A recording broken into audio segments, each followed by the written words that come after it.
The heat was a living thing. It pressed down from a merciless cobalt sky and rose in shimmering waves from the red dust of the Arizona Territory. The year was 1878, and the world smelled of baked earth, horse sweat, and the faint, bitter promise of iron ore that drew men west and chewed them into the landscape. Inside the lurching stagecoach, Abigail Montgomery fought the heat, the dust, and the cumbersome nature of her profession. Under a heavy black cloth that trapped the heat like a burial shroud, she worked with the focused grace of a surgeon.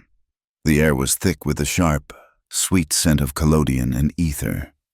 She coated a clean pane of glass with the sticky mixture, her movements precise despite the carriage's violent jolts. Photography was not a trade for the impatient. It was a messy, volatile chemistry. A battle of light and shadow fought with silver nitrate and a prayer. Each photograph was a small, hard-won victory against the fleeting nature of the moment. Opposite her, a man who called himself Old Jonah watched with amusement, crinkling the corners of his eyes. His face was a roadmap of wrinkles drawn by 70 years of sun and skepticism. He had the look of a man who had seen everything twice and was not impressed either time. He spoke, his voice a dry rasp like stones tumbling in a creek bed. You would think a lady like yourself would find a cooler line of work, fanning herself with a lace handkerchief. Perhaps. Abigail emerged from under the cloth, her face flushed and beaded with sweat. Her hair, the color of dark honey, was pinned in a practical bun. Those stubborn strands had already escaped to cling to her damp temples. She offered him a tired smile. And what would be the point of that? A fanned handkerchief tells no stories. Jonah chuckled, a low, rumbling sound. This land tells stories enough. Most of them are tragedies or lies. That is why I am here, she said, her voice quiet but firm, to tell the true ones. The stagecoach driver, a thick-set man named Miller, yelled something from his perch, his words snatched by the wind. They were making good time. He hollered and should reach the dusty little boomtown of Coyote Wells before nightfall. The other passengers, a whiskey salesman with shifty eyes and a preacher's silent wife, seemed to draw comfort from his confidence. Abigail did not. She had learned that confidence in the West was often just a different name for ignorance. She was preparing another plate, her mind on the article she would write about the coming of the Red Mesa Rail and Ore Company, when the world outside the window dissolved into chaos. A gunshot cracked the air, sharp and final. The coach lurched to a violent halt, throwing the salesman into the preacher's wife's lap. Another shot splintered the wood of the roof. Miller's voice, raw with terror, shouted a single word, "Apaches!" Panic seized the small space. The salesman fumbled for a pistol he clearly did not know how to use. The woman began to pray in a frantic whisper. Old Jonah simply leaned forward, peering out the window with an expression of grim curiosity. "Stay low," he advised, as if commenting on the weather. "And for God's sake, put that pea-shooter away, son. You are more likely to shoot your own foot off." Abigail's first instinct was fear, a cold knot in her stomach. Her second, overriding the first, was the instinct of her trade. This was a story, a terrible, violent story, but one that the world needed to see. Her hands, surprisingly steady, reached for her camera. She ducked beneath her cloth, a frantic prayer of her own on her lips. A prayer for a steady hand and a few seconds of light. Through the narrow lens, she saw them, perhaps a dozen riders, their faces obscured by cloth, their bodies streaked with clay. They circled the coach, whooping and firing their rifles into the air. But something was wrong. It was a detail, a discordant note in the symphony of terror. The man who seemed to be their leader shouted orders, and his voice was not what she expected. It carried the crisp, clipped accent of the East, a sound more suited to a Boston drawing room than a desert raid. And his boots, visible for a second below his horse, were not the soft moccasins of the Apache. They were thick-soled, hobnailed military boots. They were not trying to kill anyone. The shots were high, Meant to terrify, not to murder, they were creating a scene, a tableau of savagery for an unseen audience. While the others were being pulled from the coach, their hands raised. Abigail saw her chance. The leader paused, his profile framed for a perfect, fleeting moment against the stark blue sky. On the dark cloth covering his lower face, she saw it, a small, stenciled emblem, the interlocking R&M of the Red Mesa Rail Company. Her heart hammered against her ribs. This was not a raid. It was a performance. With a surge of adrenaline, she worked, her fingers flew, sliding the sensitized glass plate into the holder, inserting it into the camera. She uncapped the lens for a count of 3, a silent, desperate beat in time with her own racing pulse, and then capped it again. She had the picture. It would be blurry, imperfect, taken from a shaking coach in the middle of a staged massacre. But she had it. She carefully tucked the precious wet plate into its light-proof box just as the door was torn open. They were robbed of their valuables. The process strangely efficient and impersonal. The raiders worked with a disciplined speed that felt more like a military drill than a frenzied attack. Then, as quickly as they had come, they were gone, melting back into the shimmering heat. They left the passengers shaken, the whiskey salesman whimpering, and the stagecoach riddled with bullet holes that were little more than stagecraft. Miller, the driver, was cursing a blue streak, his fear turning to rage. He swore vengeance on every last Apache in the territory. Old Jonah said nothing. He just spat a stream of tobacco juice into the red dust and looked at the tracks their horses had left behind. That night, they were stranded. The coach had a broken axle, and one of the horses had thrown a shoe. They made a small, cheerless camp a few miles outside of Coyote Wells. The desert that had been an oven by day became a cellar by night, the cold seeping into their bones. The stars were brilliant and indifferent. As Miller and the salesman argued about blame, Abigail sat by the low fire, the box containing her single glass plate resting on her lap like a holy relic.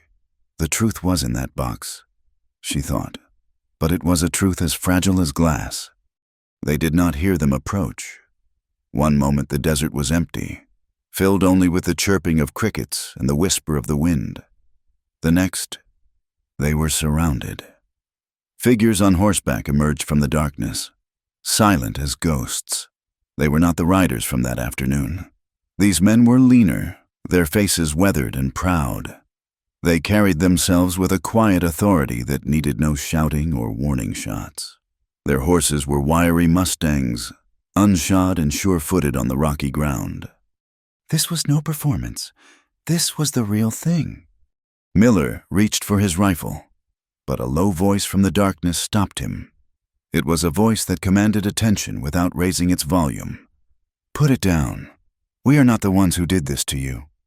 The leader dismounted and walked into the firelight. He was tall and moved with a fluid grace. His face was starkly handsome, all sharp angles and deep-set eyes that seemed to hold the darkness of the night within them. He wore no paint, only the lines of responsibility etched around his mouth and eyes. He introduced himself in clear, measured English. "My name is Kai. I am Nantan to my people." He knelt, not looking at the frightened travelers, but at the ground. With a long, steady finger, he pointed to the tracks left by the afternoon's attackers. His men held torches, casting a flickering, dramatic light on the scene. "These marks," Kai said, his voice calm and resonant, "are from iron shoes. They were made by cavalry horses, ridden hard. My people ride the horse as it was given to us. We do not put iron on its feet." He walked the perimeter of their camp, his eyes missing nothing. He picked up a spent cartridge case, rolling it between his thumb and forefinger. A .45 caliber shell, from a government rifle. Not our weapons. Abigail watched, her breath caught in her throat. Everything he said confirmed the wrongness she had felt, the discordant notes in the violent song of the afternoon. This man, this Apache chief who was supposed to be a monster from a penny dreadful, was speaking a truth she had only glimpsed through the lens of her camera. He finally looked at them. his gaze sweeping over each person before settling on Abigail. He seemed to notice the way she clutched the plate box to her chest, the way she watched him not with terror, but with an intense, calculating curiosity. "They want our land," Kai stated simply. As if explaining the turning of the seasons, the railroad needs a clear path, and the mining company wants the water in our canyons. So they send men dressed as us to frighten you. They create a story of savages, so that when they come to wipe us out, the world will call it justice. They are trying to set fire to the land and leave us to hold the blame. The pieces clicked into place, forming a picture that was ugly and undeniable. The Eastern accent, the military boots, the Red Mesa rail insignia. Her blurry photograph was not just a picture, it was proof. The next day, with the help of Kai's men, they managed to repair the coach and reach Coyote Wells. The town was a gash in the landscape, a raw collection of clapboard buildings and muddy streets, buzzing with the news of the Apache attack. The story had arrived before them, twisted and magnified into a tale of bloody slaughter and miraculous survival. The townsfolk looked at them with a mixture of pity and morbid excitement. Abigail went straight to the telegraph office, but it was closed. The major from the nearby fort had commandeered it. A man in a dusty uniform pointed her toward the saloon, which was serving as a temporary military headquarters. Major Silas Harrow was a man who looked like he had been poured into his uniform and then polished. His buttons gleamed, his mustache was waxed to sharp points, and his smile never quite reached his cold, assessing eyes. He listened to her story, his expression one of polite, paternalistic concern. "Miss Montgomery," he said when she had finished, his voice smooth as whiskey. "You are a journalist, I understand, a noble profession, but you are also a woman, and you have been through a terrible ordeal. It is understandable that you are confused." "I am not confused, Major," Abigail said, her own voice tight with frustration. "I know what I saw. The men who attacked us were white men in disguise." Harrow's smile tightened. "A fascinating theory, but we have witnesses. We have a terrorized populace, and we have a long history of Apache hostility. You want to print this story of yours? You want to tell people that the Army, that good American businessmen, are the real villains. Think of the chaos, the panic. You will do nothing but stir up trouble. You will incite the populace." "It is the truth," she insisted. "The truth, Miss Montgomery, is a matter of perspective, and in this territory, I am the one who sets the perspective." He leaned forward, his voice dropping to a confidential, menacing whisper. "For your own good, I suggest you adopt it. Now, if you will excuse me, I have a town to protect." He dismissed her with a nod. Abigail walked out of the saloon and into the blinding sunlight, her heart a cold, heavy lump in her chest. The heat, the dust, the angry, frightened faces of the townspeople all seemed to press in on her. She had the truth, a fragile image captured on a pane of glass, but the major had the power.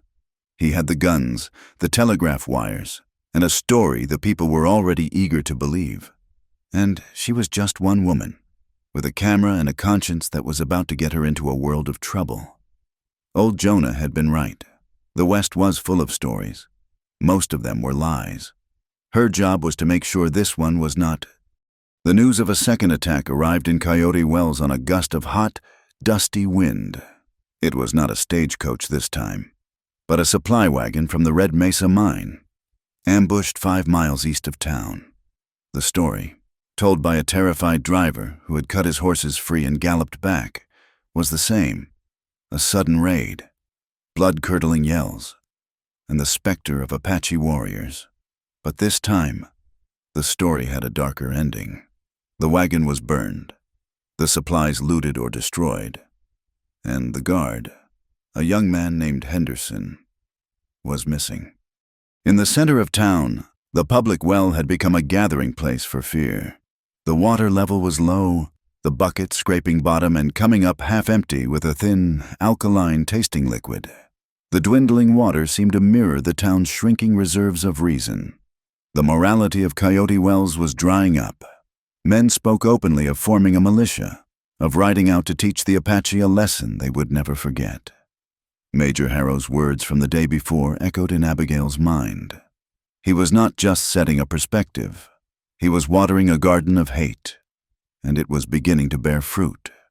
She found old Jonah outside the livery, whittling a piece of wood into the shape of a bird. His movements were slow and deliberate, a stark contrast to the frantic energy gripping the town. She stood before him, her shadow falling over his work. "I need to get out to that wagon." Jonah did not look up. He said that was a fool's errand. The only thing out there was bad news and sunstroke. "I need to see it for myself," Abigail insisted. "A journalist cannot report on rumors." He finally stopped whittling and squinted up at her. He asked her if she knew how to ride a horse. Her silence was his answer. He sighed, a long, weary sound, and pushed himself to his feet. He told her there was no time like the present to learn how not to fall off her backside. The horse he chose for her was a patient, sway-backed mare with mournful eyes that seemed to understand Abigail's complete incompetence. The lesson was brief and brutal. Jonah's instruction was simple. He said to stay on. He pointed toward the trail. He said try to keep up. The 5 miles to the ambush site were the longest of Abigail's life. Every jarring trot sent a shockwave through her spine, but with every mile, a grim determination settled in, overriding her discomfort. She would not be a delicate lady from the East. She would be a journalist. She would get the story. The scene at the wagon was a study in calculated destruction. The vehicle was a skeleton of charred wood. Sacks of flour and sugar had been slashed open. Their contents spilled and mixed into the red dirt, creating a pale, gritty paste. There was no sign of the missing guard. It was designed to look like a scene of savage, wasteful violence. While Jonah checked the surrounding area, his old eyes scanning for any sign of a human track, Abigail began her own investigation. She ignored the large, obvious mess and focused on the small details. She walked the ground in a slow, widening circle, her gaze fixed on the earth. And then she found it. Half buried in the dust near a scorched creosote bush was a small brass cylinder. She picked it up, a .45 caliber shell casing, identical to the one Kai had shown her, Army issue. Further on, she found the hoof prints. They were clear in a patch of damp sand near a wash. The attackers had been careless, confident no one would look too closely. The prints were deep, perfect crescents, the mark of horses shod with iron. Cavalry horses. She had her proof, more of it, anyway. Tangible pieces of the lie that was poisoning Coyote Wells. Her return to town was met with immediate hostility. Sheriff Amos Pike was waiting for her at the livery. He was a big man, running to fat, with a stained vest and a face that had settled into a permanent expression of belligerent suspicion. He was not a man driven by ideals, but by a simple desire to keep his job and avoid trouble. And Major Harrow was the source of both his paycheck and his trouble. He told her he had heard she went out to the ambush site. He said it was an official investigation now, and he could not have civilians interfering. Abigail faced him, holding up the brass casing in her palm. "I found this. It is a military shell. The horses that were there were shod. This was not the work of Apaches." Pike's eyes flickered with something that might have been fear before settling back into a stony glare. He called her a troublemaker. He said she was stirring things up, just like the major warned. He said for her own safety, he was confiscating her equipment. Before she could react, he gestured to his deputy, a lanky youth who looked barely old enough to shave. The boy moved toward her horse. Abigail's camera and chemical boxes were still strapped to the saddle. She protested, her voice rising with indignation. But Pike was immovable. He stated it was evidence. He said he would keep it safe in his office. He took the brass casing from her hand. Defeated and furious, she watched them carry her tools, her livelihood, into the jailhouse. The camera felt like an extension of her own eyes. Without it, She was half blind. She found herself adrift in the dusty main street, the afternoon sun beating down on her. She needed a place to think, a place away from the prying, hostile eyes of the town. She was directed to the cantina on the edge of the Mexican Quarter. The establishment was run by a woman named Maria Alvarez. The cantina was a haven of cool shadow and quiet conversation. The air smelled of chili, beer, and roasting corn. Maria was a woman of indeterminate age, with intelligent, watchful eyes and a serene presence that seemed to anchor the entire room. She moved with an unhurried grace, and she missed nothing. She saw the dust and despair on Abigail and brought her a glass of cool water without being asked. Abigail, finding an unexpected kindness in the woman's demeanor, found herself telling the whole story. She spoke of the staged attack, of Kai's explanation, of the evidence she had found, and of the sheriff confiscating her camera. She spoke of the single, precious glass plate negative locked away in Pike's office, the one with the blurred image of the Red Mesa rail insignia. Maria listened patiently, her expression unreadable. When Abigail finished, the older woman was silent for a long moment. Then she said that Sheriff Pike was a dog who barked for the man who fed him, and his deputy was a boy who spent more time in her cantina than on patrol. A plan began to form. A quiet conspiracy whispered over the scarred wooden table. Meanwhile, in the hidden stronghold of the Apache, the mood was tense. The news of the second raid and the missing guard had reached them, carried by silent runners. The younger warriors, led by Kai's cousin Nietzsche, were agitated. Nietzsche was a man of fire and impulse, his heart filled with a righteous anger that burned for action. He argued that they could not sit and wait while their name was dragged through the mud and used as an excuse for their own slaughter. He said they should ride down to that town and show them the true meaning of Apache fighting. He wanted blood for the lies. Kai listened, his face impassive as stone in the firelight. He let Nietzsche and the others speak, their voices rising with passion and frustration. When they were finished, a heavy silence fell over the small canyon. Kai spoke, his voice low but carrying to every man. He said he understood their anger. He felt it too, a coal in his own belly. But he told them that riding into a storm of hate would only make them wet with their own blood. Harrow wanted them to attack. He was baiting a trap with their honor. He told them that to live, they must be smarter than their enemies. They must be more patient. He said that to survive this, they must win not with arrows and rifles, but with proof, and with the hearts of the people. His words, spoken with such quiet certainty, settled the fire in Nietzsche's eyes, though it did not extinguish it. The council agreed. They would follow Kai's path, for now.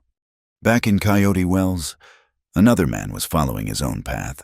Dr. James Ellery was a man of science and compassion in a land that had little time for either. He believed in medicine, not miracles, and in his duty to preserve life, no matter whose it was.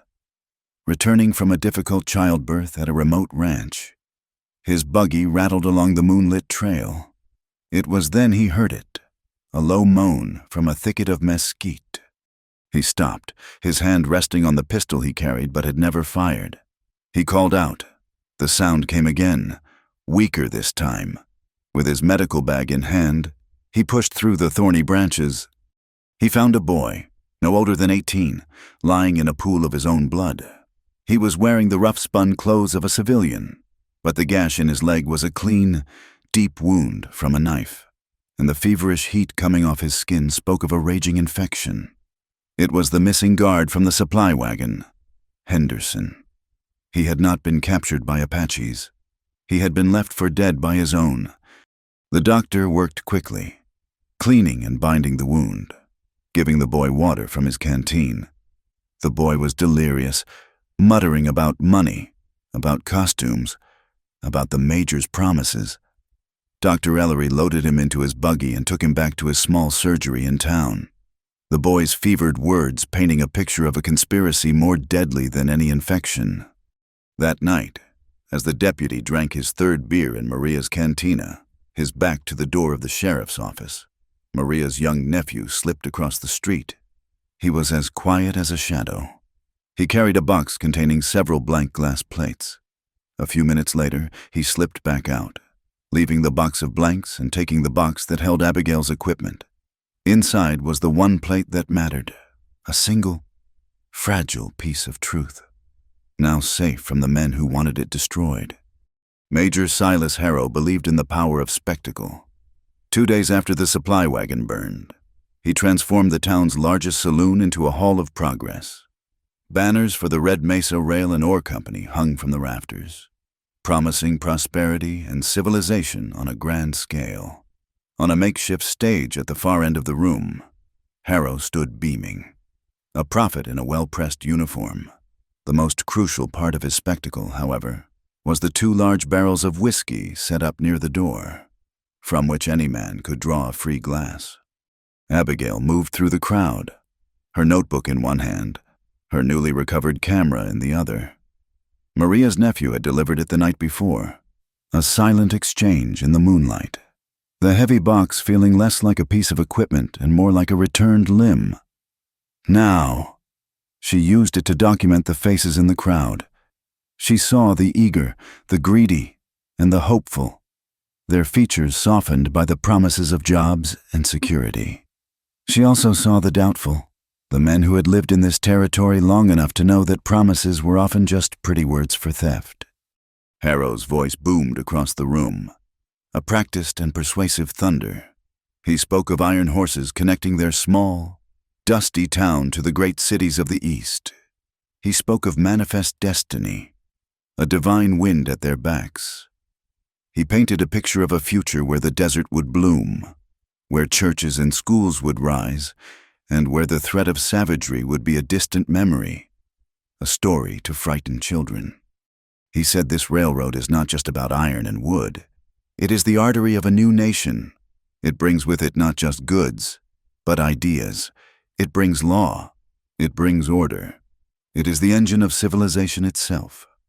A man near the front, his face flushed with free whiskey, shouted a question. "What about the Apaches?" Harrow's expression shifted to one of solemn gravity. He said that was a sad and difficult question. He told them he had ridden out to see the burned wagon with his own eyes. He spoke of the brutality, the waste, the senseless violence. He said he prayed for the soul of the young man, Henderson, who was still missing and presumed taken. He paused, letting the weight of his words settle. He told them that progress has its price, and sometimes that price is a firm hand against those who would stand in its way. He promised them that the United States Army would not stand by and allow its citizens to be terrorized. Abigail captured the moment on a glass plate, the flash of her magnesium powder freezing the scene in a stark, ghostly light. Harrow, with his hand raised in a gesture of righteous promise, and the crowd, their faces upturned, a mixture of anger and adulation. In her notebook, she scribbled down the words she heard around her, a rancher muttering that he had never had trouble with Kai's people, a miner, new to the territory, swearing he would join any militia to hunt the savages down.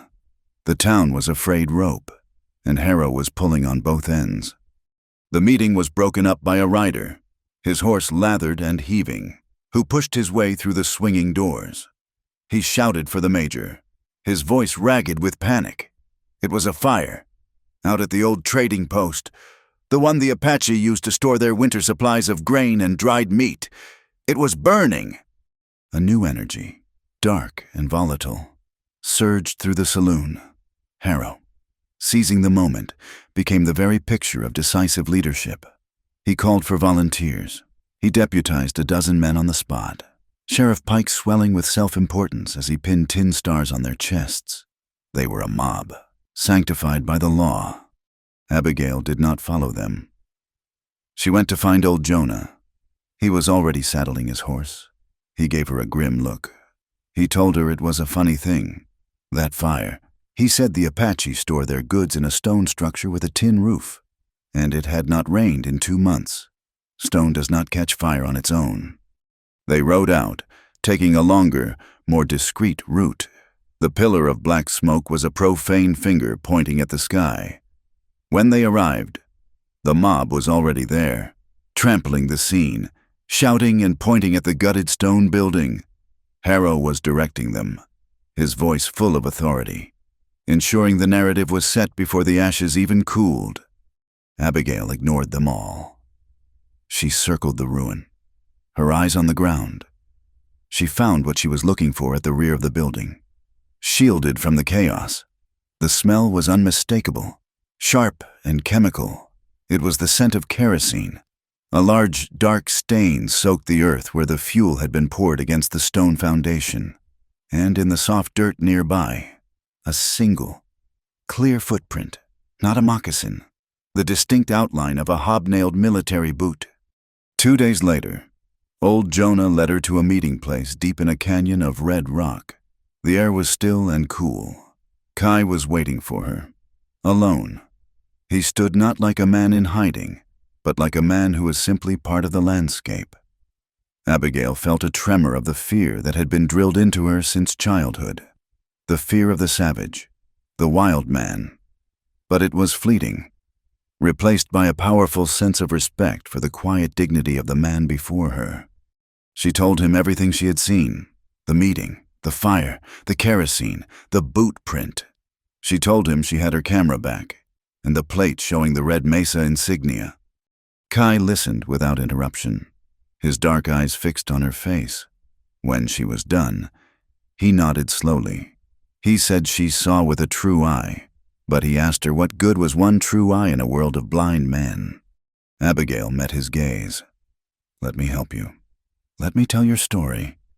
I want to see your village, to understand your people, if I can write about who you are. Not what they say you are.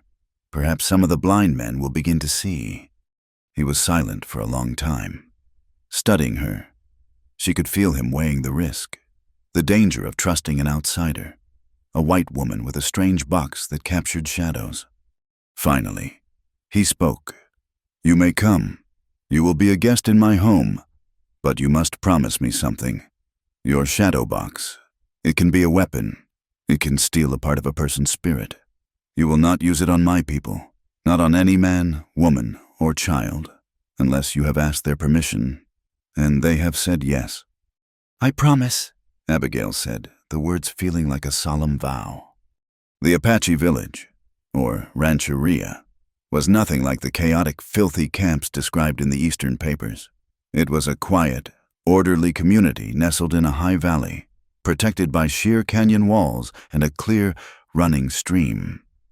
The dwellings were simple but sturdy. Children played in the sunlight, their laughter echoing off the rocks. Women worked with hides, their hands moving with practiced skill. It was a place of peace, a place that belied the violent stories being told about its inhabitants. Abigail felt like an intruder, a ghost from another world. But Kai was a gracious host. He walked with her through the village, and the people, though watchful, were not hostile. He showed her their small fields of corn and squash, irrigated by the stream.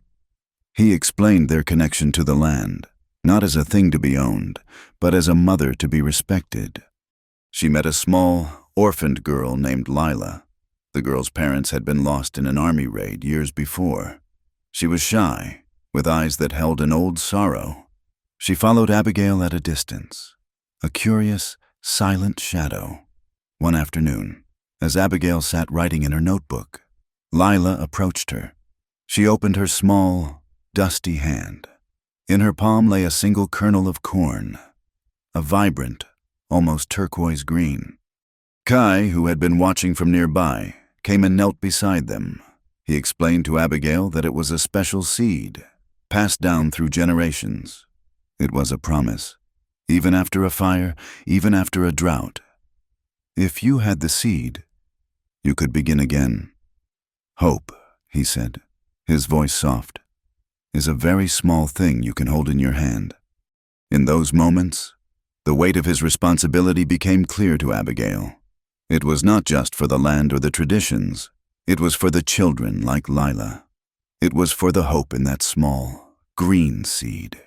She saw the fear behind his calm exterior, the deep, abiding fear of losing more of his people, of being the last Nantan to see that hope bloom.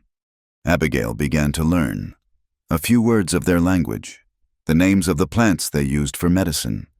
She put away her camera and simply watched, listened, and learned. She was no longer just a journalist chasing a story. She was a witness to a way of life that was being systematically erased. The change in her was profound. The world was no longer black and white, savage and civilized. It was a complex tapestry of people, all trying to survive, all clinging to the hope they held in their hands. Her time in the village was cut short by a message from old Jonah. He rode in under a flag of truce, his face grim. Sheriff Pike had been busy. He had taken sworn statements from the men who had been on the stagecoach.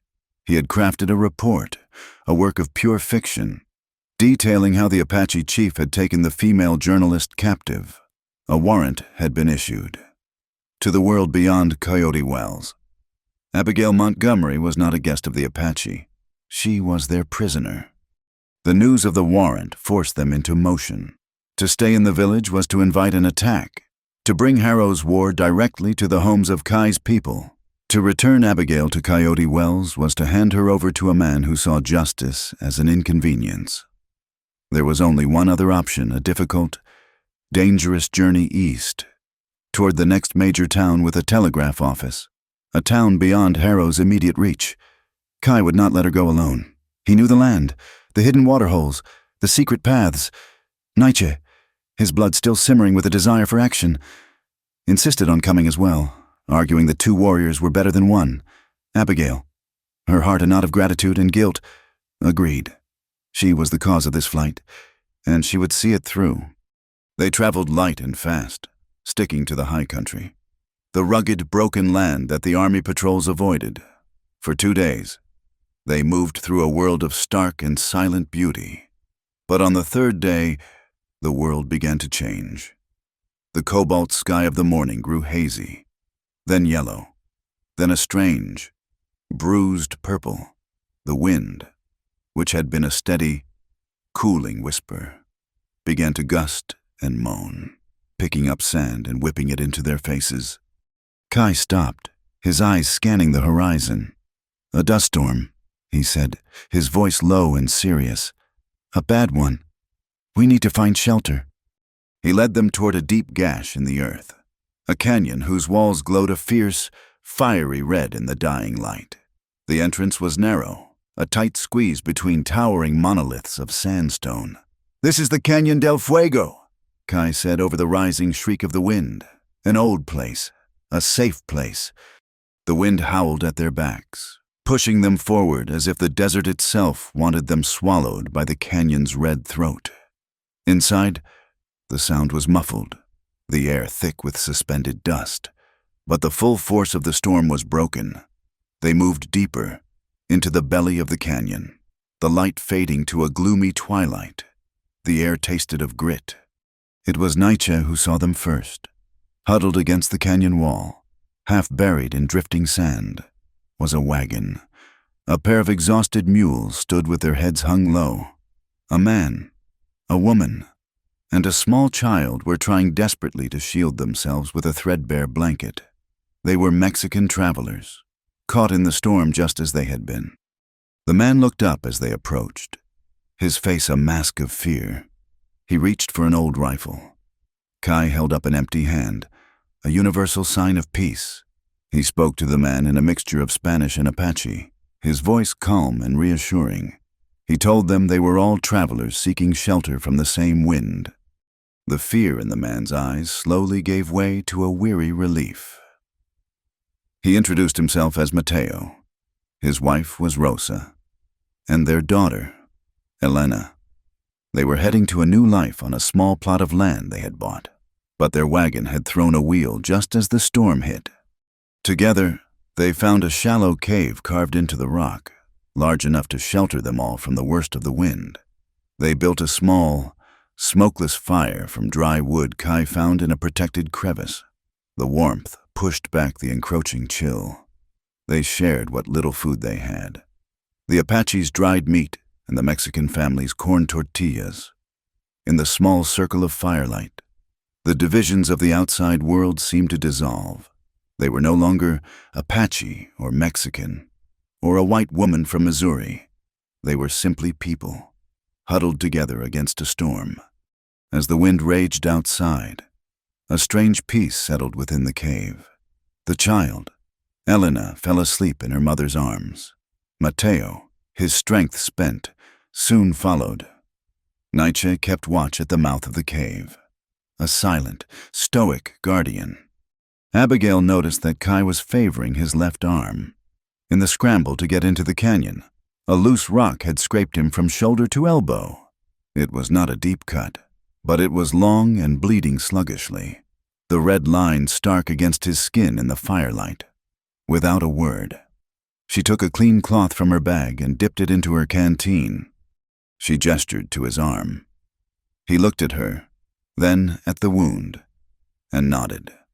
He sat on a smooth stone near the fire, and Abigail knelt before him. As she gently cleaned the grit from the cut, her fingers brushed against the raised, silvered line of an old scar on his shoulder. It was a puckered, ugly mark, the kind left by a bullet long ago. He saw her looking at it. His voice was quiet, barely a whisper above the wind. That was from the time before, when I was young. Like Nietzsche, I believed a loud voice and a fast horse could solve any problem. He told her the story. It was from a skirmish with soldiers, a foolish raid he had led against his uncle's wishes. He had been trying to prove his strength, his bravery. Instead, he had proven his recklessness. His younger brother had been riding beside him. The same bullet that had torn through Kai's shoulder had found his brother's heart. "I carry him here," Kai said, his hand touching the scar. "He reminds me that a true chief does not lead his people to their graves. He leads them to the morning. He taught me that a life is more precious than a victory." His voice was heavy with a sorrow that time had not healed, only smoothed over like a river stone.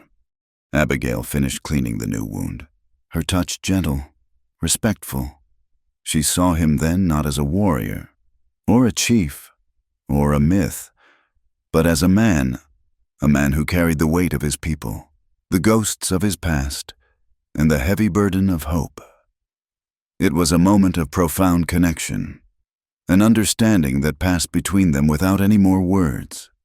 The shared vulnerability in the flickering firelight forged a bond of trust stronger than any promise. The light of civilization that Harrow preached about came from iron rails and telegraph wires. The light in this cave came from a small fire and two people seeing the truth in each other's wounds. The storm began to subside hours later, the wind's howl diminishing to a low moan. The air started to clear. It was in this returning quiet that they heard a new sound, the scrape of a horseshoe on rock, far down the canyon. Nietzsche tensed, his hand going to his rifle. He peered out from the cave entrance. "It is nothing," Kai said. "A coyote, perhaps, or the wind playing tricks." But Nietzsche was not convinced. His anger, his frustration, his grief for their burned storehouse, it all coiled inside him like a snake. He saw a shadow move between the rocks. To him, every shadow was a threat, every sound a prelude to an attack. He raised his rifle. Kai commanded him to stop, his voice sharp with authority. But it was too late. Nietzsche, intending only to scare off whatever was lurking in the dark, fired a single shot into the air. The sound was immense in the confines of the canyon. It cracked and echoed, bouncing off the stone walls. A massive, rolling thunder that announced their position to the entire world. For a moment, there was only a ringing silence. Then, an answer. A man's shout from down the canyon, followed by another. The sounds of horses, of men moving with purpose. The posse from Coyote Wells. They must have been tracking them and taken shelter from the storm nearby. Nietzsche's single, impulsive shot had delivered them right to their doorstep. Panic erupted. Mateo grabbed his old rifle. Rosa clutched her daughter. Kai's face was a mask of cold fury and grim resolve. There was no time for anger. There was only time for survival. He gave quiet, rapid orders. He told Mateo to take his family and hide deeper in the cave system. He told Nietzsche to be ready to fight. Abigail's mind raced. They were trapped. To fight was suicide. They were outnumbered and outgunned. They had to run. But how the posse was at the canyon mouth, their only way out. Then, her eyes fell on her supply box. The camera was useless. But there was something else. Her magnesium powder, used for creating a flash of light in dark conditions. A miniature sun in a bottle. An idea, born of desperation, sparked in her mind. She grabbed the bottle of powder and a small, empty leather pouch. She told Kai she had a plan. She needed a distraction. She needed a few seconds. He looked at her, his eyes questioning, but he saw the fierce certainty in her face. He nodded. He and Nietzsche let out a series of war cries that echoed through the canyon, a sound designed to make their 2 rifles sound like 20.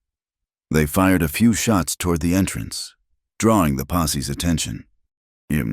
Under the cover of the noise, Abigail crept along the opposite wall of the canyon, toward a high ledge that overlooked the entrance. The rocks were sharp, tearing at her hands and clothes. Below, she could see them, a dozen men, maybe more, dismounting, taking cover behind rocks, preparing to rush the canyon. She reached the ledge. Her heart was a frantic drum against her ribs. She poured a generous amount of the fine, silver powder into the leather pouch. She had one chance. It had to work. She waited until she heard the posse's leader give the order to advance. As the men began to move forward, she took a deep breath, held the pouch out over the ledge, and struck a match. She tossed the lit match into the powder. The result was instantaneous and cataclysmic. A tremendous silent explosion of pure white light erupted in the canyon. It was brighter than the sun, a searing, brilliant flash that vaporized the darkness and bleached the world of all color. For the men below, it was as if God himself had struck a match in their faces. They cried out, shielding their eyes. They were completely and utterly blind. Their vision filled with dancing, purple spots. Their horses screamed and reared, terrified by the sudden, unnatural daylight. Chaos and confusion reigned. It was the flash of truth, a raw, elemental light that exposed the folly of their blind hatred. In that moment of blinding confusion, Kai and Nietzsche burst from the shadows, running not toward the men, but toward a narrow game trail on the far side of the canyon Kai had known was there. He grabbed Abigail's hand, pulling her along.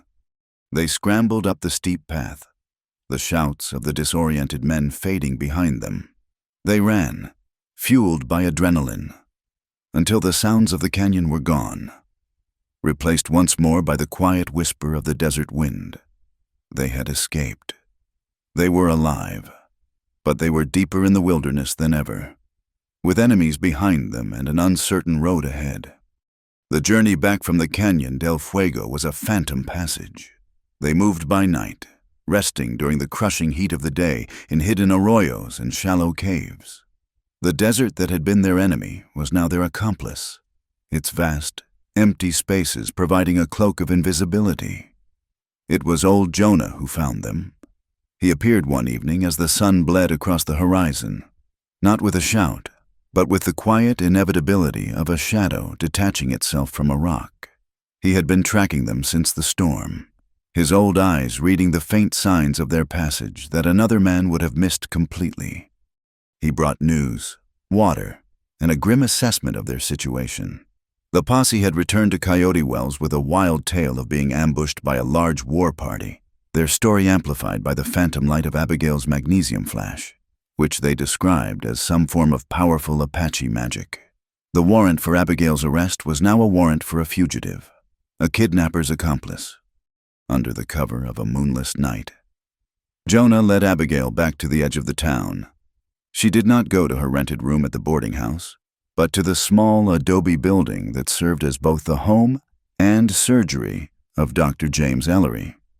The three of them, Abigail, Maria Alvarez, and the doctor, gathered in his small, tidy office. the air smelling of carbolic acid and dried herbs. They were an unlikely council of war, a journalist, a cantina owner, and a man of medicine, united against the slow poisoning of their community. Dr. Ellery was the first to share his intelligence. The young guard, Henderson, was alive and slowly recovering. His fever had broken, and in his moments of clarity, he was terrified. He had confirmed everything. He was part of a group of men hired by Major Harrow, paid through a Red Mesa Company slush fund, to disguise themselves and stage the raids. Henderson had gotten a knife in the leg during a drunken argument with another man over the division of the loot and had been left for dead. He was a boy caught in a man's vicious game, and his conscience was now a wound as painful as the one in his leg. The doctor told them he believed, with some gentle persuasion, that the boy would be willing to sign a sworn statement. Maria spoke next. Her cantina was the town's confessional, the place where whispers became conversations. She had heard the doubts growing among the townsfolk. The rancher who had known Kai's people to be peaceful for years. The blacksmith who noted the cavalry shoes on the horses of the so-called militia. Even the preacher's wife, who had been on the stagecoach, had quietly told Maria that the leader's voice had not sounded like any Apache she had ever heard. People were starting to question the official story. The well of public opinion was low, and the water was tainted with suspicion. Maria believed she could convince a few of these people to put their names to their doubts. It was Abigail's turn. She laid out her plan. They needed more than signed statements from frightened people. They needed to get the story out, beyond Harrow's control. She had the photograph, the single most powerful piece of evidence. She needed to send a full report to the territorial governor in Santa Fe and to a newspaper in the East that could not be silenced by a frontier major. The problem was the telegraph. Harrow controlled the office in Coyote Wells as surely as he controlled the sheriff. It was old Jonah, who had been listening silently from the corner, who provided the solution. He knew of another telegraph station, a small, forgotten office 60 miles to the south, at a lonely railroad water stop called Solitude. It was a long, hard ride, but it was their only chance. Before she left, Abigail had a final, clandestine meeting with Kai. They met in a grove of cottonwoods a mile from town, the rustle of the dry leaves sounding like whispers. She told him the plan, the risk she was about to take. He listened, his face carved from the moonlight and shadows. He had offered to send Nietzsche with her, but she had refused. A white woman and an old man traveling alone would attract less attention. There was a quiet intensity between them, a shared understanding forged in the firelight of the cave. She found herself watching the way the shadows fell across the strong lines of his face. "You always say so little," she said, the words softer than she intended. He looked away, toward the vast, dark expanse of the desert. "The desert wind speaks for me," he answered, his voice a low rumble. "And you," he added, turning his gaze back to her. "You speak for the wind?" The journey to Solitude was 2 days of relentless sun and anxious nights. Jonah pushed them hard, his folksy humor gone, replaced by a grim sense of purpose. When they finally saw the water tower and the single small building of the telegraph station, Abigail felt a surge of hope so powerful it almost brought her to tears. The station was manned by a single, elderly operator who was more interested in his checkerboard than the goings-on of the world. He was paid by the railroad, not the army, and did not care what messages he sent as long as he was paid for them. Abigail spent an hour in a stuffy closet that Jonah helped her turn into a makeshift darkroom, carefully producing a single, clear print from her precious glass negative. The blurred image of the Red Mesa insignia on the rider's mask was faint, but it was there, undeniable. She then spent another 2 hours hunched over the operator's desk, writing. She poured all of it onto the paper. The evidence from the ambush sites, Dr. Ellery's report on Henderson's testimony, a summary of the sworn statements Maria was gathering, and a detailed description of the photograph. She wrote with a cold, clear fury, her words a weapon aimed at the heart of Harrow's conspiracy. The telegraph key began to click, translating her words into electrical impulses, a stream of truth flying across the wires. With each click, Abigail felt a weight lifting from her shoulders. Their victory was short-lived. They were 10 miles from Coyote Wells on their return journey when the riders appeared. It was not the clumsy posse, but a patrol of uniformed cavalry, led by Sheriff Pike himself. There was nowhere to run. Pike looked smug and triumphant. He told her she was under arrest. He said Major Harrow had declared a state of emergency.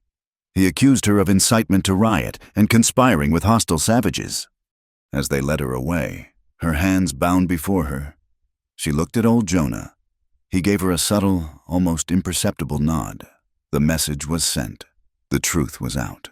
Whatever happened to her now? The story could no longer be buried in the red dust of Arizona. News of her capture reached Kai's village like a thrown stone, sending ripples of anger and fear through his people. Nietzsche was incandescent with rage.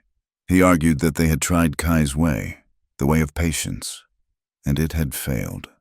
The white woman had trusted them, and now she was a prisoner. He demanded they ride to the fort, that they fight, that they take back what was theirs. He wanted a rescue, a storm of Apache vengeance that would burn the town to the ground. Kai let him speak, his own heart a cold, hard knot in his chest. The urge to unleash the violence he held so carefully in check was immense. But he looked at the faces of his people, at the children playing near the stream, at the hope he had sworn to protect. A war would be their end. He had to find another way. He remembered something his scouts had told him weeks before. They had found a small, hidden camp in the mountains, where 2 men, slavers who preyed on lone travelers and sold them to mines in Mexico, were operating. His warriors had captured the men, and in their possession, they had found a letter. It was a guarantee of safe passage, a promise of protection from army patrols, signed by Major Silas Harrow. Harrow was not only a liar and a thief, he was in business with the worst kind of filth. Kai had his weapon, not a rifle, but a piece of paper. He sent old Jonah, who had been released after Abigail's arrest, to the fort with a message for the major. It was a simple offer, delivered with the quiet authority of a man who knew he held the winning hand. Kai would deliver the 2 slavers, along with the incriminating letter, to the territorial marshal in Santa Fe, or Harrow could agree to one demand: a public hearing for the journalist, Abigail Montgomery, a fair and open trial, held in the town square, where any citizen could attend and hear the evidence for themselves. Harrow was trapped. To refuse was to have his own corruption exposed. He was a proud man, arrogant in his power, and he believed he could still control the narrative. He believed he could turn a public hearing into another spectacle, a show trial that would solidify his position and condemn the woman who dared to challenge him. He agreed. The news spread through Coyote Wells like a grass fire. There was going to be a trial. The Apache chief had faced down the major without firing a shot. The lines were now drawn, not between white and native, but between those who believed the official story and those who were beginning to thirst for the truth. The terms of Abigail's release were a mockery of freedom. She was not to be held in Sheriff Pike's jail, but she was not free to go either. She was remanded into the custody of old Jonah, a decision by Major Harrow that was meant to be both a small concession and a subtle insult.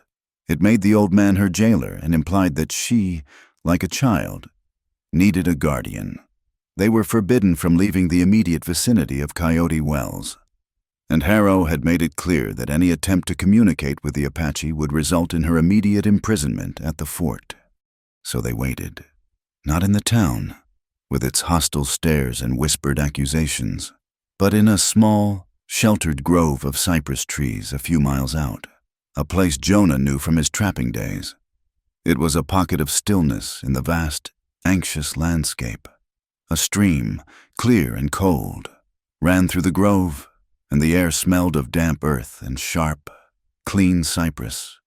It was the night before the hearing. The fire burned low, a circle of warmth and light against a sea of darkness. The four of them were a strange collection of allies, bound by a common enemy and an uncertain hope. Old Jonah sat on a log, meticulously cleaning a long-barreled rifle, his movements economical and practiced. Nietzsche was a short distance away, a figure of coiled tension in the shadows, sharpening a knife on a whetstone. The rhythmic scrape of steel on stone was the only sound for long stretches, a sound like a predator preparing its teeth. He had come with Kai to ensure the Major kept his word, and his presence was a constant, unspoken threat. He did not believe in this white man's justice. He believed in the knife in his hand. Kai stood by the fire, his face unreadable. He seemed to be listening to something far beyond the crackle of the flames, perhaps to the pulse of the land itself. He was the calm center of their small, stormy camp, his stillness a force more powerful than Nietzsche's restless anger. Abigail sat with her notebook in her lap. Though she was not writing, she was watching the faces in the firelight, trying to absorb some of Kai's impossible calm. The hearing tomorrow was Harrow's stage. He would be the director, the prosecutor, and, in effect, the judge. She was the star defendant in a play whose ending he had already written. Their only hope was that the audience, the people of Coyote Wells, would see the truth behind the performance. Jonah finally broke the silence, his voice a low, gravelly rumble. He told them not to expect a fair fight tomorrow. He said Harrow was not building a courtroom. He was building a gallows, and he planned to use words instead of rope. He looked at Abigail, his old eyes serious. He told her to just tell her story, plain and simple. He said folks can be fooled by a fancy speech, but they know the feel of the truth when they hear it, even if they do not want to. Nietzsche stopped sharpening his knife. His voice was laced with contempt. Words, the white man's weapon. They use them to steal land, to make lies sound true. My weapon is simpler. It does not lie. Kai turned from the fire. He looked at his cousin, and, for the first time, Abigail saw a flicker of profound weariness in his eyes. He said that a knife can kill a man, but it cannot kill a lie. A lie must be fought with a truth so strong it breaks the lie's back. He said that was their weapon tomorrow. Truth. He moved with a sudden stiffness, a slight wince as he shifted his weight. In the chaos of their escape from the Cañon del Fuego, he had taken a hard fall, scraping his side against a sharp outcrop of rock. He had dismissed it then, but 2 days of hard riding had taken their toll. The wound, though not deep, was inflamed and painful. He spoke to Jonah, his voice quiet. "The hot spring, is it still there?" Jonah nodded, pointing with his chin toward the dark mass of a low mesa that bordered the grove. He said it was just a half-mile up the wash. He said it was a good place to soak the ache out of old bones or new wounds. Kai nodded and walked away from the fire, disappearing into the darkness. Abigail watched him go, a knot of concern tightening in her stomach. She thought of the wound, festering in the heat and dust. She looked at the small medical pouch Dr. Ellery had given her, filled with clean cloths and a salve of juniper and sage. She waited a few minutes, her heart beating a little faster. This was not her place. It was a private moment. But the concern she felt was stronger than her sense of propriety. It was not the feeling of a journalist for a subject, or even a friend for a friend. It was something deeper, something forged in the shared terror of the canyon and the quiet respect of the firelight. She picked up the pouch and followed the path he had taken. She found the spring in a small, natural amphitheater of rock. Steam rose in ghostly white plumes from a pool of dark, still water, carrying a faint, mineral scent. The air was warm and humid. A single gnarled cypress tree grew beside the pool, its branches reaching out like ancient, protective arms. The only light came from the sliver of a moon and the brilliant, indifferent stars. Kai was at the water's edge. He had taken off his shirt, and in the faint, silvery light, his back was a landscape of muscle and memory. The old bullet scar on his shoulder was a pale, silver island on his skin. There were other marks as well, fainter lines that spoke of a life of conflict and survival. He moved with a quiet, deliberate grace, unself-conscious and completely at one with the place. He did not seem surprised to see her. He simply turned his head and looked at her, his eyes dark pools of calm in the starlight. He did not speak. He did not need to. There was no question in his gaze, no suspicion, only a quiet acceptance of her presence. It was in that moment, as he stood poised at the edge of the healing water, that the world seemed to fall away for Abigail. The hearing, Harrow, the danger. It all dissolved, leaving only the truth of the man before her. He was stripped of everything but his own essential self. He was not the savage of the town's fevered imagination, nor was he the stoic, untouchable leader of his people. He was a man, bearing the wounds of his past, preparing himself for the battle of his future. The strength she saw in him was not just the power in his arms and shoulders. It was the strength to stand undefended, to carry his history on his skin, to meet her gaze without a shield. It was the strength to be vulnerable. Her mind formed the words, a silent, profound realization that felt like the most honest sentence she had ever composed. I had never seen a man so strong. The Apache chief was naked, waiting for her in the firelight. He turned and stepped into the pool, the dark water closing around him with a soft sigh. He submerged himself for a moment, then rose, water streaming from his hair and shoulders. He began to bathe the wound on his side, his movements slow and methodical.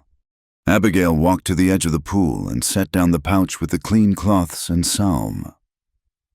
She did not speak. Words would have been an intrusion, a violation of the sacred quiet. This was not a moment for language. It was a moment of pure, unspoken trust. It was an offering, a promise that she, too, would face the coming day without a shield, armed with nothing but the truth. He looked at her, his eyes acknowledging the gift, and he nodded once, a gesture of profound and mutual understanding. She turned and walked back to the camp, leaving him to the healing embrace of the water and the quiet company of the stars. The fire had burned down to a bed of glowing embers. Nietzsche was asleep, his knife resting by his hand. Old Jonah was a still lump in his bedroll. The world was quiet, holding its breath before the dawn. Abigail sat and watched the embers glow and fade. The image of the man in the starlight burned into her mind. The fire had shown her a deeper truth. The water had offered a promise of healing. It was a fragile pact, a covenant of trust between two people from different worlds, made on the eve of a battle they could not be certain they would win. The sun was a hammer at high noon, beating down on the tin roof of the Red Mesa Railroad warehouse.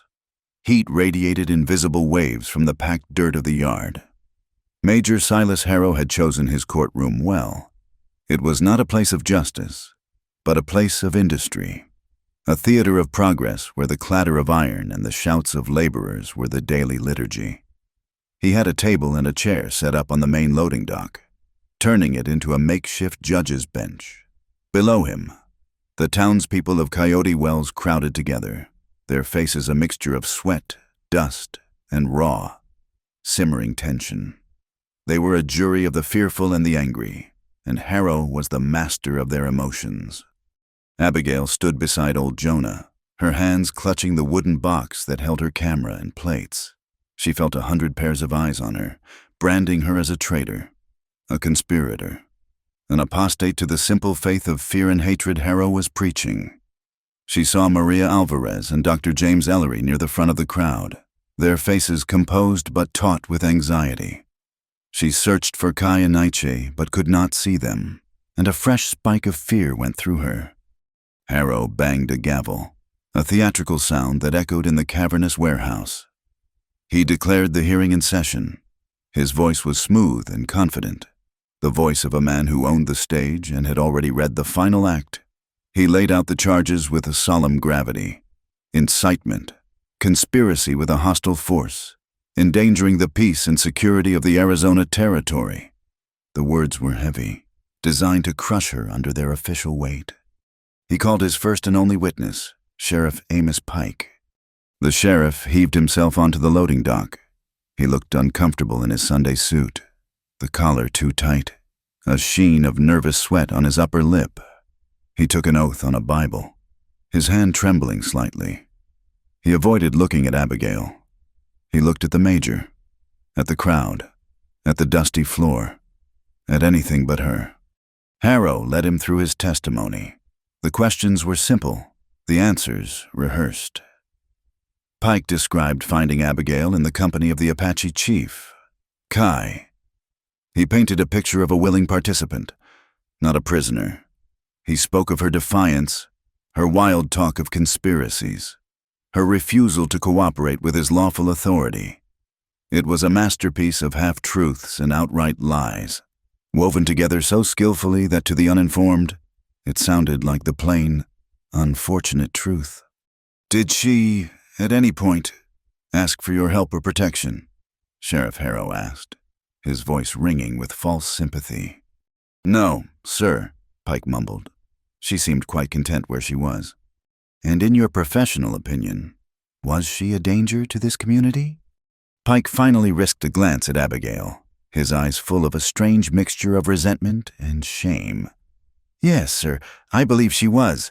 She was stirring up trouble, turning folks against the law." A murmur went through the crowd, an ugly, angry sound. Harrow let it build for a moment before raising his hand for silence. He smiled, a thin, triumphant smile. He turned to Abigail. "Miss Montgomery," he said, his voice dripping with condescension, "you have heard the testimony of this respected officer of the law. Do you have anything to say in your defense?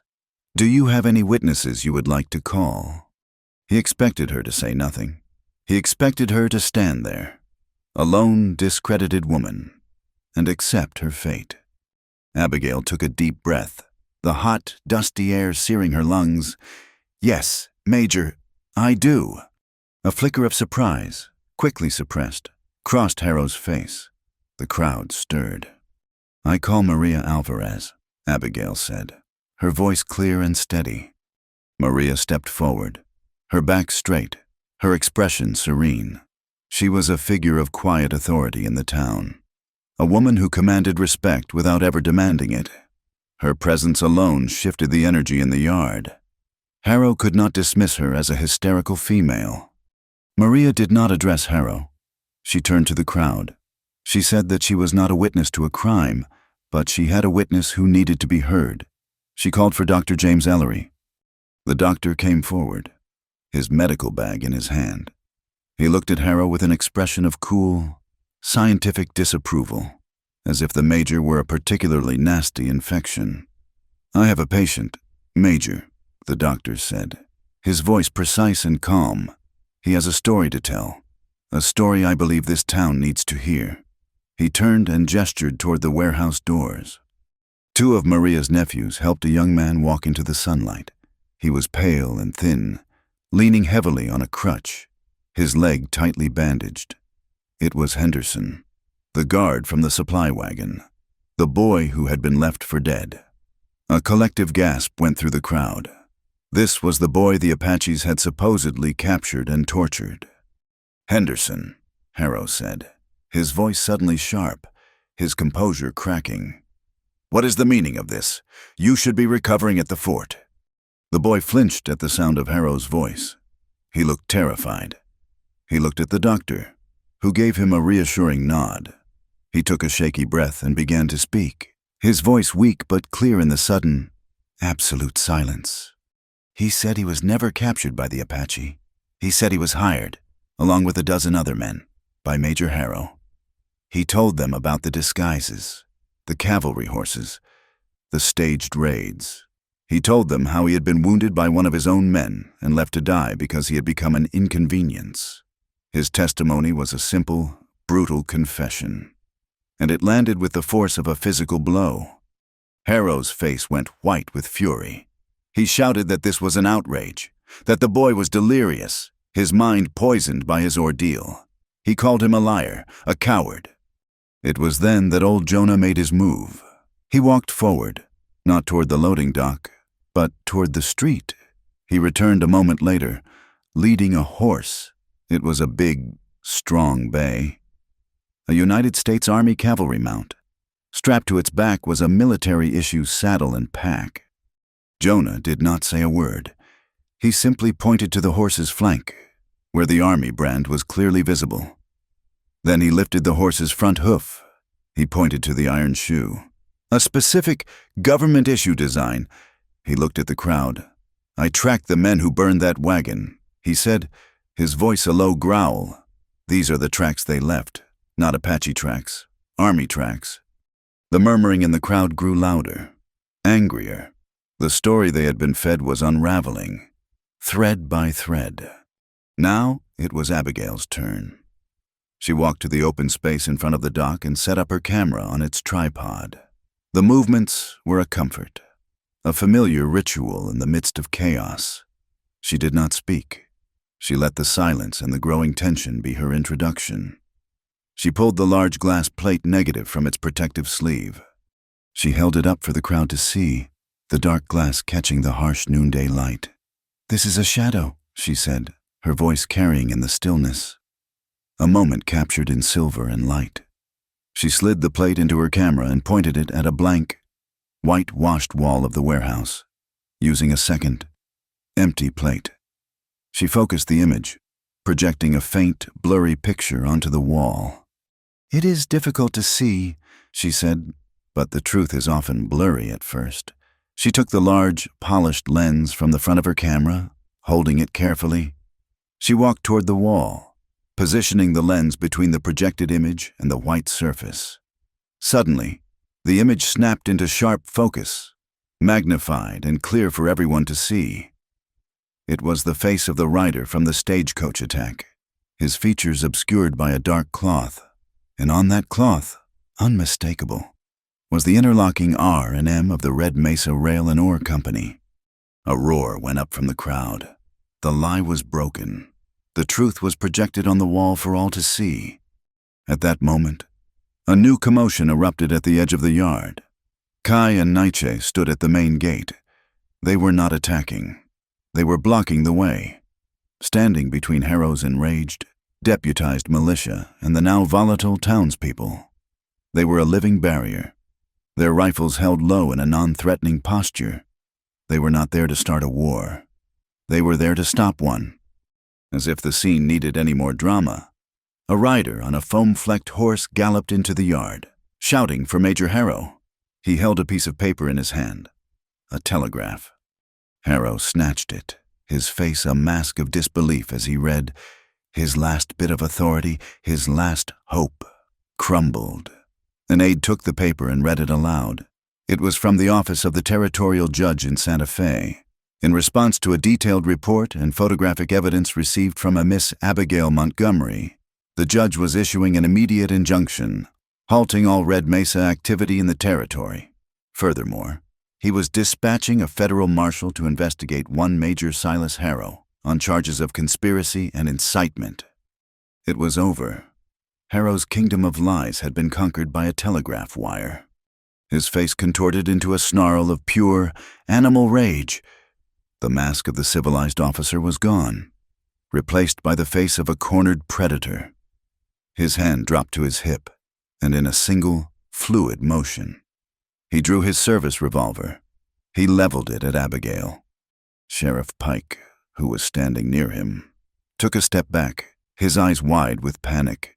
This was not part of the plan. This was murder.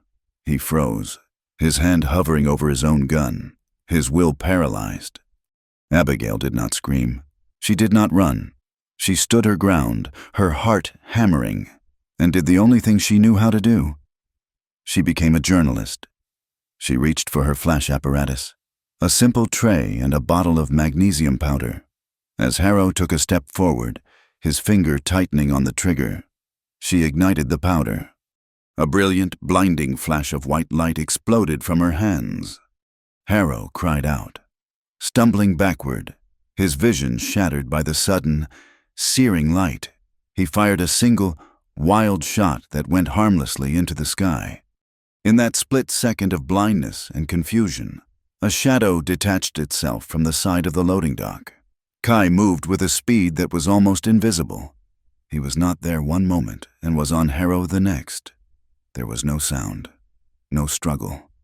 One of Kai's hands clamped down on the Major's wrist, forcing the gun upward. His other hand delivered a single, precise blow to Harrow's neck.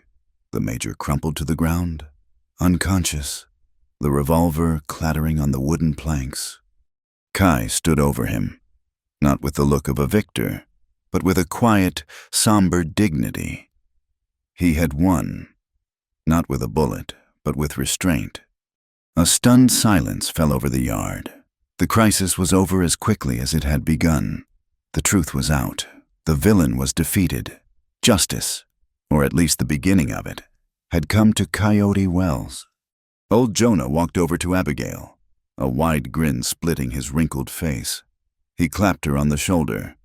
"I am an old man," he said, his voice full of wry amusement, "and my heart is still running faster than my horse." The silence that followed the explosion of violence was more profound than any noise.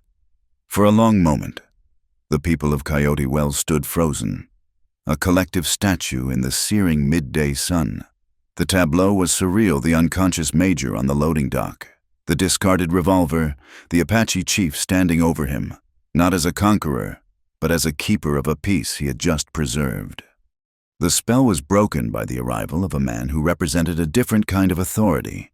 He was not a soldier, but a lawman. A federal marshal dispatched from Santa Fe who had ridden hard for 2 days. He was a lean, quiet man with pale, assessing eyes that missed nothing. He had heard the single gunshot from a mile out and had arrived to find the end of a war he had been sent to investigate. There was no bluster in him. He surveyed the scene, took the telegraph from the aide, and read it with a grim nod. His gaze fell on Harrow, who was just beginning to stir, and then on Abigail and her camera. He looked at Kai, who had not moved, and a flicker of understanding passed between the two men. This was not the scene of an Apache raid. This was the scene of a crime, and the chief witness had just disarmed the main suspect. The transfer of power was swift and unceremonious. The marshal and his 2 deputies took Harrow into custody. Stripped of his authority, Harrow seemed to shrink. He was no longer a prophet of progress, just a bitter, angry man in a dusty uniform, his face bruised where Kai had struck him. As they led him away to await a military escort to Santa Fe, he shot Abigail a look of pure, venomous hatred. It was a promise of a reckoning that, for the first time, he was not in a position to deliver. Sheriff Amos Pike was the next piece of the old order to fall, though he did so not with a bang, but with a pathetic whimper. In the marshal's temporary office, Pike stammered and sweated, his lies collapsing under the weight of a few calm, pointed questions. He was a simple man who had followed a powerful one, and with his patron gone, his own authority evaporated. The next morning, he walked into the office, placed his tin star on the desk, and resigned. He left town on the noon stage, a man running from a shame he could not outpace. The storm had passed, but it had left the landscape of Coyote Wells deeply scarred. The town did not rejoice. It fractured. One faction, led by the newer, more belligerent miners, felt betrayed and foolish. Their fear of the Apache had been manipulated, used to turn them into a mob, and their anger now sought a new target.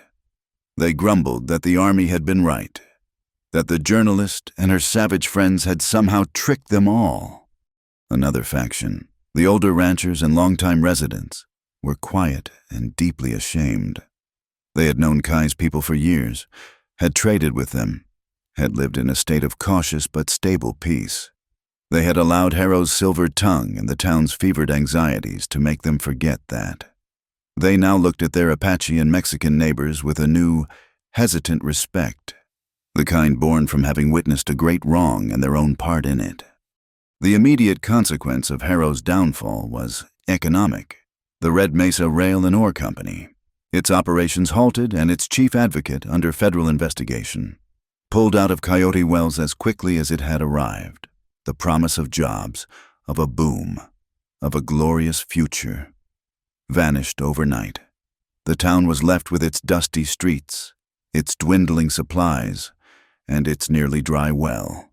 Survival, stark and simple, replaced the grand illusions of progress. It was this necessity that began to knit the fractured community back together. Maria Alvarez was the first to extend a thread across the divide. Her cantina had always been neutral ground, and she used that status to broker a new kind of peace. She sent her nephew with a wagon of goods, not to the old trading post, but to the edge of the Apache rancheria as a gesture of goodwill. Kai, in turn, did something that shocked both his own people and the town. He came to them not as a warrior, but as a neighbor. He saw the long lines at the town well, the worried faces of the mothers, the way the precious water was being rationed. He walked with Dr. Ellery and a few of the more respected town elders to a dry wash west of the town. He pointed to a spot where a cluster of deep-rooted desert willows grew, their leaves a vibrant green despite the drought. He told them his grandfather had taught him that where these trees grow, water sleeps close to the surface. There was skepticism, but desperation was a powerful motivator. A crew of miners, now unemployed and idle, began to dig. They dug all day, their initial scorn slowly turning into a grim, focused effort. Just before sunset, a shout went up. The shovels had struck wet, dark soil. An hour later, they had a steady supply of clean, sweet water, more than the old well had provided in months. It was more than just water. It was a symbol, a gift of knowledge, freely given, had saved the town. The act of drinking from the new well became a small, unspoken treaty, an acknowledgement of a shared dependence on the land and on each other. A new economy, fragile but real, began to emerge. Every 2 weeks, on the day of the new moon, a market was held in the open space between the town and the foothills. The Apache brought woven blankets, fine leather goods, and medicinal herbs. The Mexican families from the surrounding ranches brought corn, beans, and goat cheese. The Anglo townsfolk traded flour, sugar, coffee, and manufactured goods. It was a slow, awkward dance at first. Transactions were conducted with few words, with cautious, assessing glances. But with each market, the tension lessened. A rancher's wife learned from an Apache woman which herb would soothe her baby's colic. A miner traded a steel knife to Nietzsche for a lesson in tracking. Trust was being rebuilt, not with grand speeches, but in small, practical exchanges. Abigail watched all of this, and for the first time in months, she did not feel the frantic urge to capture it, to explain it, to turn it into a story for the world. Her role had changed. She had been the catalyst, the one who brought the lightning. Now, her job was to watch the slow growth that follows a fire. She spent her days listening. She listened to Maria's stories of the town's history, to Dr. Ellery's quiet philosophies on healing, to old Jonah's endless, cynical wisdom. She learned to hear the unsaid things, the fears and hopes that lay beneath the surface of a conversation. She was learning to be a witness, not just an observer. The change was profound in the others as well. Nietzsche, who had once seen violence as the only honest answer, was now in charge of security at the new market. He still carried his knife, but his eyes were different. He was watchful, not aggressive. He had seen Kai's patience and restraint win a victory that his own fire would have lost. He was learning that true strength was not in the striking, but in the knowing when not to strike. His anger was still there, a hot coal deep inside him, but he was learning to use its heat to forge something new, rather than to burn everything down. Kai was no longer a solitary guardian, a chief ruling from a distance. The hearing, and the events that led to it, had forced him into the center of his people's relationship with the world. He had walked the middle path, the dangerous ground between war and submission, and had found it led to a place of strength. He now sat in council not just with his own warriors, but with Maria, Dr. Ellery, and the town's new, informally elected mayor. He was still quiet, still a man who listened more than he spoke, but his solitude was broken. He was building a bridge, and he was learning to walk across it. One afternoon, Abigail stood watching a crew of men erect a new telegraph pole on the edge of town. The old one had been damaged in the chaos of Harrow's arrest. This new one was taller, its wood fresh and smelling of pine. She thought of how that single wire had been both a weapon and a tool of liberation. Harrow had used it to spread his lies, to isolate them, to build a cage of fear. She had used it to send a single, clear spark of truth that had ultimately set them free. The technology itself was neutral. It was the heart of the person using it that gave it its meaning. The new pole, pointing straight and true at the vast, empty sky, felt like a symbol of that choice. It was a conduit, ready to carry whatever messages they chose to send, for the first time in a long time. Abigail felt that the message from Coyote Wells would be one of hope. The seasons began to turn. The brutal heat of summer softened into the crisp, golden light of autumn. Life in Coyote Wells settled into a new rhythm, a slow and cautious beat set by the bi-weekly market and the steady flow of water from the new well. The peace was not perfect. There were still resentful glares, still whispers in the saloon, but the shared hardships of a failed boom and a dry season had plowed the ground, and in the furrows, something new and fragile was beginning to grow. The town was learning a new language, the language of interdependence. Then the railroad returned. It did not come with soldiers and banners, but with a single man in a dusty but well-tailored suit who stepped off the morning stage. His name was Arthur Davies, and he was the opposite of Major Harrow.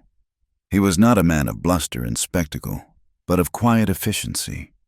His eyes were the color of a winter sky, and they assessed everything, from the quality of the timber in the saloon to the mood of the men drinking at the bar, with the cool dispassion of an accountant. He was not a warrior. He was a businessman. He called a town meeting, not in the warehouse, but in the half-finished church. He spoke not of manifest destiny, but of mutual benefit. He acknowledged the past mistakes, the unfortunate actions of a rogue agent, as he called Harrow. Red Mesa Rail, he explained, was still interested in Coyote Wells, but this time they wanted to be partners, not conquerors. He unrolled a thick, impressive-looking document, a new contract filled with dense columns of legal text. He offered jobs for local men to build the line. He promised fair prices for local timber and water rights. He painted a picture of a stable, long-term prosperity that was far more seductive than Harrow's vision of a violent, glorious conquest, to a town still reeling from a bust. His words were a balm. The promises felt solid, bound by the official-looking seals and ribbons on the contract. A vote was taken. The contract was approved by a near-unanimous show of hands. The men of the town were tired of being poor. They were ready to believe in a second chance. Abigail was not so sure. She had seen how words could be twisted, how promises could be used as cages.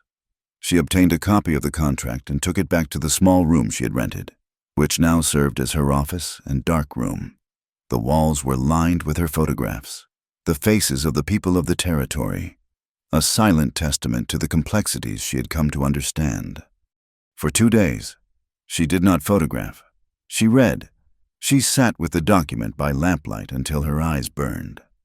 Dr. Ellery often sitting with her, his scientific mind helping to dissect the convoluted legal language. The contract was a labyrinth of clauses and subclauses, of aforesaids and wherefores. On the surface, it seemed fair, but Abigail was looking for the monster that she knew must be hiding in the maze. She found it on the third night, not in the main body of the text, but in a small, unassuming appendix titled Surveyor's Addendum for Topographical Easements. It was a single paragraph of dense, technical jargon about grade allowances and the most efficient routing of the line through difficult terrain. To a layman, it was meaningless. But Abigail, who had spent months studying the maps of this territory, understood what it meant.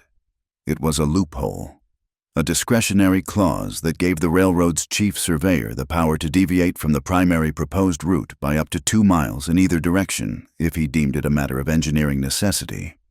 She traced the proposed route on her map with a pencil. Then she drew a second line, a deviation of 1 mile to the north, right where the terrain became rocky and difficult.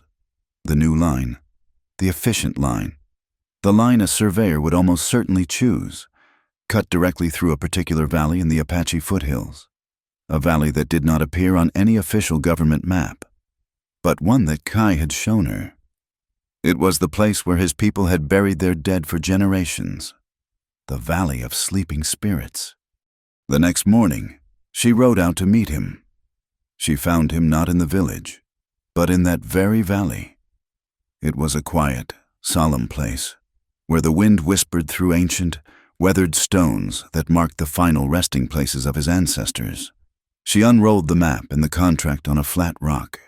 She explained, her voice low, what the words meant. She tried to translate the cold, legal language into the language of the heart. "This paper," she said, "gives them the right to blast a path through this ground, to lay iron rails over the bones of your grandfathers."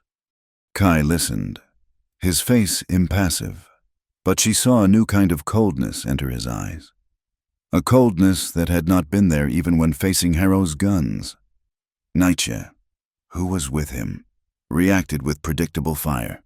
He spat on the ground and said the paper was a lie, a trick. He said they should burn it and send the ashes back to this man Davies. He said they should meet the surveyors with arrows, not words. Kai placed a restraining hand on his cousin's arm. He looked at the contract, at the neat, precise letters that held the power to desecrate his most sacred ground. He had learned a bitter lesson. This new war would not be fought with arrows or rifles. It would be fought on this very paper. He looked at Abigail, not as a journalist, not as a white woman, but as an ally whose weapon was the one he now needed most. "We will write our own paper," he said. They worked for a week in Maria's back room, which became the new council chamber for the defense of Coyote Wells. It was a strange and powerful alliance. Kai, speaking in his slow, deliberate way, told them the stories of the valley, the names of the people buried there, its meaning to his people as the living heart of their past and future. Dr. Ellery, with his precise, educated mind, translated Kai's spiritual truths into the formal, structured language of a legal petition. Maria, with her deep, practical knowledge of the community, helped them frame their arguments in a way that would appeal to the town's newfound sense of fairness. And Abigail, with her journalist's skill, wove it all together. She wrote and rewrote, drafting a document that was both a legal argument and a declaration of human dignity. They did not simply demand that the railroad stay away. They offered a compromise. They proposed the creation of what they called a cultural corridor, a protected swathe of land that would encompass the burial valley and the sacred spring that was its water source. In exchange, they would grant the railroad a permanent right-of-way through a different section of their land, and they would guarantee that their people would not interfere with its construction. It was a brilliant move, a negotiation, not a demand. They presented their petition to Arthur Davies in the cantina. The mood was tense. The new town mayor was there, along with a few of the more respected ranchers. Davies read the document, his face betraying no emotion. When he finished, he looked up, a hint of amused disdain in his eyes. "A cultural corridor," he said, "an interesting, if sentimental, notion. But this is a business, not a museum. The route is determined by engineers, not by ghost stories." Kai met his gaze. He did not raise his voice. He said that the ghosts of his grandfathers were more real than the ink on his contract. He told Davies that if his surveyors entered that valley, they would not be met with violence, but his people would stand in their way, every man, woman, and child. They would not move, and the railroad would not be built. It was not a threat. It was a statement of fact. Davies was a pragmatist. He was not interested in a moral victory. He was interested in a profitable railroad. He left the meeting without giving an answer, saying only that he would take it under advisement. For the next 2 days, he walked the town. He did not speak to many people. He simply watched. He saw the new well, with Anglo, Mexican, and Apache women drawing water side by side.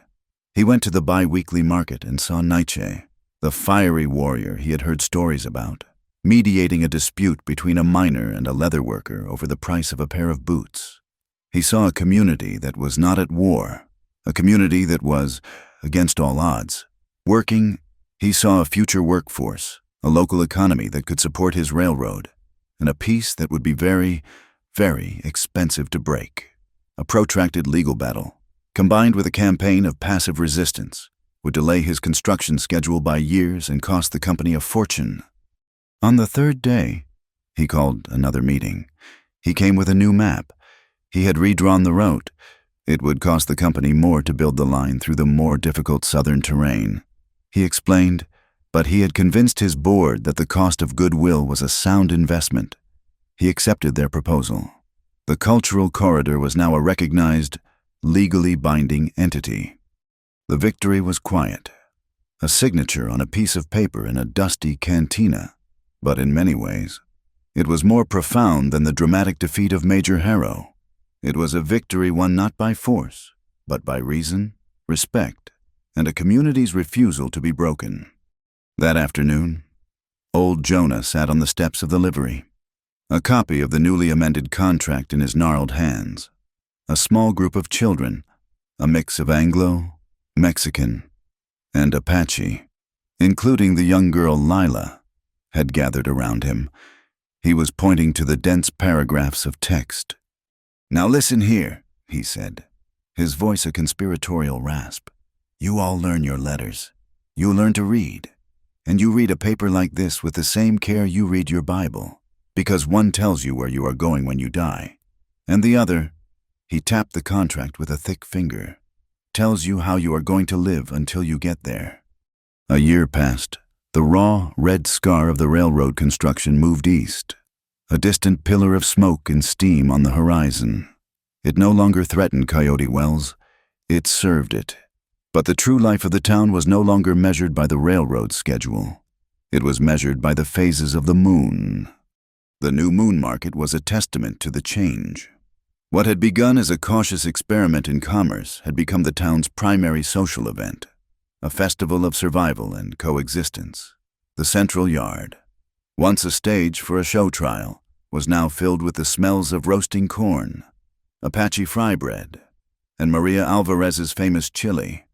Voices mingled, a tapestry of English, Spanish, and the softer, more guttural tones of the Apache language. Deals were made not with the hard, suspicious eyes of strangers, but with the familiar nods of neighbors. Nietzsche moved through the crowd, and his presence was a measure of the deepest change of all. He no longer carried a rifle. He wore his knife, as all men in the territory did. But his authority came not from the threat of violence, but from the respect he had earned. He walked with 2 of the younger miners, men who had once been part of Harrow's militia, and they were not enemies, but his patrol. They kept the peace, settling disputes over stray livestock or the price of a bushel of corn with a quiet word and a steady gaze. The fire in his eyes had not been extinguished, but it had been banked. Its heat now used to warm the community rather than to burn it. On the edge of the main street, where a derelict assay office had once stood, was a new building with a large glass window. Above the door, a simple, hand-painted sign read A. Montgomery, Photographs and Portraits. It was Abigail's studio, her anchor, her contribution to the new shape of the world. Inside, the walls told the story of the past year. She had hung 2 parallel exhibitions, 2 halves of the same truth. On one wall was a series she called Water is Truth. It was a collection of landscapes, but not the grand, majestic vistas favored by the railroad photographers. These were quiet, intimate portraits of the land's lifeblood. There was a photograph of the new town well at dawn, the water in the bucket reflecting the pale morning sky. There was an image of the sacred spring in the Apache's protected valley, the water so clear it was invisible, only its effect visible on the lush green plants at its edge. There were photographs of storm clouds gathering over the mesas, the promise of rain. On the opposite wall was the series that drew the most attention, the one that people spoke about in hushed, reverent tones. She called it Scars Tell Stories. It was a collection of portraits, stark and unadorned, taken in the clear, honest light of the north-facing window. She had photographed the people of the territory not as archetypes, but as individuals. There was old Jonah, his face a roadmap of wrinkles, a cynical twinkle in his eye that could not quite hide a deep, abiding loyalty. There was Maria Alvarez, her expression serene, her eyes holding the wisdom of 1,000 whispered confessions. There was Dr. Ellery, his brow furrowed in concentration as he examined a plant, a man of science who had learned to respect the older knowledge of the land. She had even convinced Nietzsche to sit for her. He looked directly into the lens, his pride and his pain etched onto his face, the story of his transformation from a warrior of vengeance to a guardian of the peace there for all to see. And there was a portrait of Kai, taken not in the village, but in the council room they had established in the town. He was not posed as a noble savage or a fearsome chief. He was simply a man, listening, the weight of his responsibility visible in the set of his shoulders, the quiet intelligence shining in his eyes. The scars on the people in her photographs were not marks of defeat, but proof of survival. Chapters in a story that was still being written. Kai's leadership had transformed as profoundly as his cousin. The solitary chief who had made decisions in the lonely council of his own heart was gone. He now led a true council, a weekly meeting where he sat with Maria, Dr. Ellery, the new town mayor, and 2 elected representatives from the Apache community. They governed not by decree, but by discussion and compromise. They had successfully petitioned the territorial government for a school, a simple one-room building where children from all 3 communities sat side by side. Abigail had seen the orphan girl, Lila, walking home from that school, a book in her hands, her face lit with the joy of deciphering the strange, magical symbols that formed words. That, more than anything, felt like a victory. One late afternoon, as the sun began its slow descent, Abigail walked with Kai along the path that led away from town. They walked in a comfortable silence, a habit born of a deep understanding that did not require constant conversation. Their relationship was not the stuff of breathless romance novels. It was quieter, deeper, a partnership forged in crisis and tempered in the slow, difficult work of building a lasting peace. It was a love that had grown not from a sudden spark, but from the steady, patient tending of a shared fire. They came to a deep, rocky ravine that had once been a significant barrier, forcing travelers on a long, 3-mile detour. Now, a simple, sturdy wooden bridge spanned the gap. It had been built by a team of Apache and Anglo craftsmen, a joint project of the new council. "What do people call it?" Abigail asked, stopping at the edge of the bridge. Kai looked out across the canyon. The wind, which always seemed to blow through this particular cut in the land, was making a low, humming sound as it passed through the wooden slats of the bridge. "Some of the old ones call it the Desert Wind Bridge," he said. "They say it is the place where the breath of the mountain can now cross to the breath of the plains without touching the ground." "A bridge of wind," Abigail said softly. "A bridge for things you cannot see." They walked to the center of it and stood for a long time, looking out at the vast expanse of the territory, the red earth glowing in the golden hour. The bridge beneath their feet was solid, real, a testament to what their combined hands could build. But the invisible bridge between them, the one built of trust, respect, and a quiet, abiding affection, felt even stronger. Later that night, Abigail sat at the small desk in her studio, the light of a kerosene lamp casting a warm glow on a blank page. She had been writing the story of Coyote Wells for a national newspaper, a long series of articles that had captivated an audience far beyond the dusty borders of Arizona. She was writing the final installment. She dipped her pen in the ink, the scratch of the nib on the paper the only sound in the quiet room. She thought of the journey, of the fear and the violence, of the fragile trust and the hard-won peace. She thought of the faces on her wall, of the water in the well, and of the wind humming across the new bridge. She began to write the final paragraph, the words flowing not just from her mind, but from the very center of her soul. "Freedom in the West," she wrote, "is not a prize to be won with a single heroic act. It is not about drawing a gun faster or building a railroad longer. It is a slow and patient construction, built day by day, conversation by conversation.